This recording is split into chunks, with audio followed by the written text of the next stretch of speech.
Agus diperiksa sebagai tersangka kasus pelecehan seksual di Polda Nusa Tenggara Barat pada Senin 9 Desember 2024. Agus tampak datang ditemani oleh sang ibunda. Pemeriksaan pun berlangsung di ruang Subdit 4 Renakta Direskrimum Polda NTB di Mataram. Sementara itu, di Reskrimum Polda NTB, Kombes Polisi Syarif Hidayat mengatakan penetapan Agus sebagai tahanan rumah menjadi wujud pelayanan terhadap difabel. Dia juga memastikan tersangka menjalani pemeriksaan dengan pendampingan dari kuasa hukum. Informasi selengkapnya akan disampaikan oleh jurnalis tribunlombok.com, Robi Firmansyah. Silakan rekan Robi dengan informasi Anda. Di mana saat ini saya akan menyampaikan update terbaru dari penanganan kasus Iwayan Agus Pratama atau Agus, di mana pada siang tadi Menteri Sosial Republik Indonesia Saiful Yusuf mendatangi markas kepolisian daerah Nusa Tenggara Barat atau Polda NTB untuk memastikan bagaimana pelayanan kasus Agus, bagaimana pelayanan yang dilakukan oleh Polda NTB terhadap penyandang disabilitas yang berhadapan dengan hukum. Usai melakukan pertemuan dengan Kapolda dan juga Agus sebagai tersangka dalam hal ini, Saiful Yusuf atau Gus Ipul mengatakan bahwa berdasarkan pengakuan dari tersangka Agus dan juga kuasa hukum dari Agus selama proses hukum yang dilakukan oleh Polda NTB sudah dilakukan sesuai dengan prosedur yang sudah ditetapkan terhadap penyandang disabilitas yang berhadapan dengan hukum.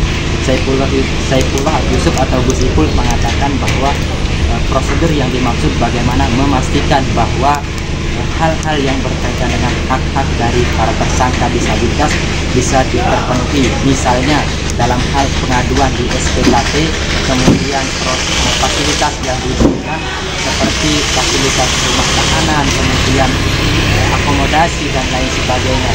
Sementara itu, Direktur Reskrimum Polda NTB Kombes Pol Syarif Hidayat mengatakan bahwa saat ini Polda NTB belum memiliki fasilitas rumah tahanan yang khusus bagi penyandang disabilitas, sehingga Agus saat ini masih ditetapkan sebagai tahanan rumah untuk memastikan bahwa pelayanan akomodasi yang didapatkan oleh Agus tidak terkendala oleh apapun. Diperpanjang. Selain itu juga Polda NTB akan melakukan rekonstruksi terhadap kasus ini, di mana rencananya rekonstruksi tersebut akan dilakukan pada esok hari atau tepatnya hari Selasa di sejumlah TKP yang diduga menjadi tempat Agus melancarkan aksinya untuk melakukan pelecehan seksual tersebut. Sebagai informasi juga Tribuners, bahwa hari ini Polda NTB melakukan pemeriksaan terhadap tersangka Agus, di mana materi pemeriksaannya berkaitan dengan bagaimana cara Agus melancarkan aksinya untuk melecehkan korbannya. Sebagai informasi juga, Komisi Disabilitas NTB sampai saat ini sudah menerima 15 aduan terkait dengan yang mengaku sebagai korban dari pelecehan seksual yang dilakukan oleh Agus. Demikian Tribuners laporan yang dapat kita agendakan untuk melakukan tambahan pemeriksaan tambahan terhadap tersangka atas nama Agus. Jadi sampai saat ini pemeriksaan masih tetap berjalan, dan hari ini juga tersangka didampingi dengan pengacara yang baru hari ini, dan sudah kita terima surat kuasa pendampingan dari pengacara yang baru. Itu aja, karena pemeriksaan belum selesai, masih tahap proses pemeriksaan sampai saat ini.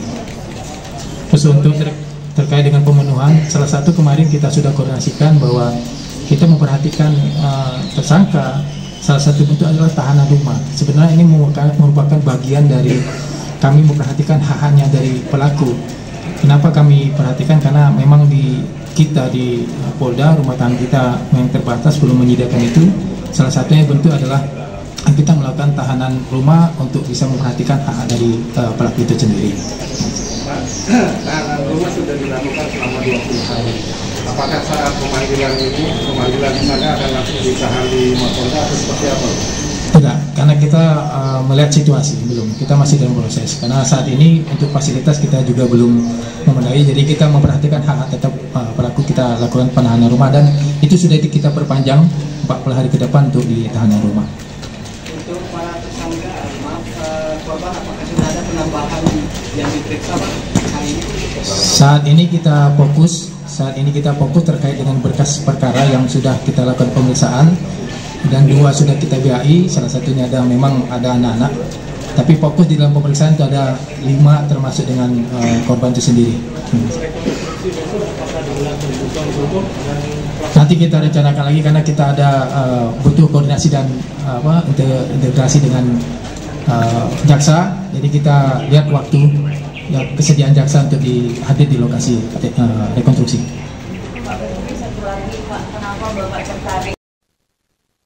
Menteri Sosial Saifullah Yusuf atau Gus Ipul turun langsung memantau proses hukum kasus pelecehan seksual yang diduga dilakukan oleh Agus, pria disabilitas asal NTB. Gus Ipul juga mendatangi langsung Polda Nusa Tenggara Barat di Mataram pada Senin 9 Desember untuk memastikan pelayanan bagi disabilitas yang berhadapan dengan hukum sudah sesuai standar. Dia juga menemui Agus sebelum tersangka diperiksa oleh kepolisian.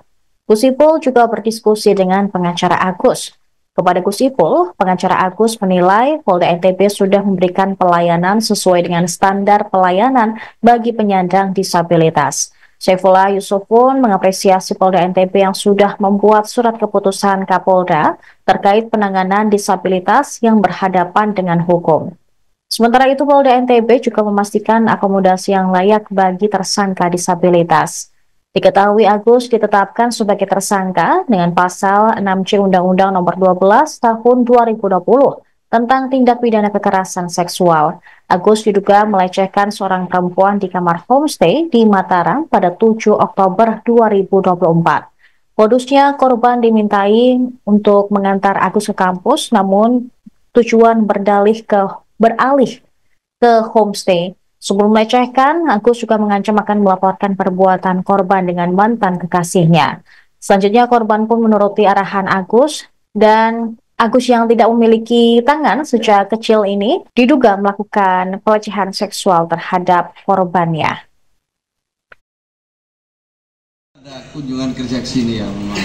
Tadi lihat ada operasi katarak, kemudian kita juga tadi ketemu dengan penerima manfaat bagian dari program Kementerian Sosial. Ya kebetulan juga salah satu bidang tugas kami adalah berfokus pada para penyandang disabilitas ya, dan juga perempuan korban kekerasan dan lain sebagainya. Jadi memang masih bersentuhan dengan perlindungan terhadap perempuan, anak-anak ya, yang berhadapan dengan hukum. Jadi ini masih bersentuhan dengan tugas kami.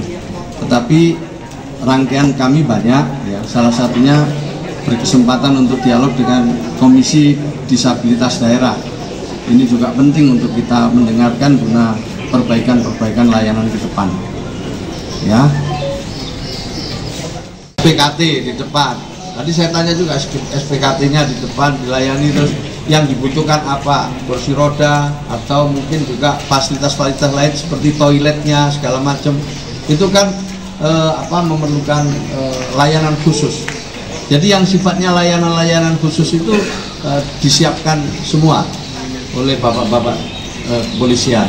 Ini penting sekali.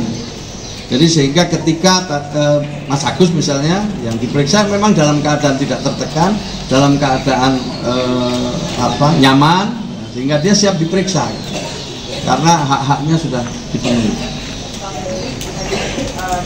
Yang pertama aja saya hanya ketemu sepintas gitu, tidak ada dialog secara khusus, tapi yang ada dialog nanti dengan pengacaranya gitu. Hanya itu aja, dan saya tanya apakah kondisi baik-baik aja, dia bilang baik-baik ya, sebatas itu saya tadi. Selebihnya kita dialog dengan pengacaranya apakah hak-haknya bisa dipenuhi, beliau mengatakan dipenuhi dan dilayani sangat baik menurut pengacaranya. Selebihnya mungkin bisa dijelaskan, mungkin ada tambahan. Download Tribun X sekarang, menghadirkan lokal menjadi Indonesia.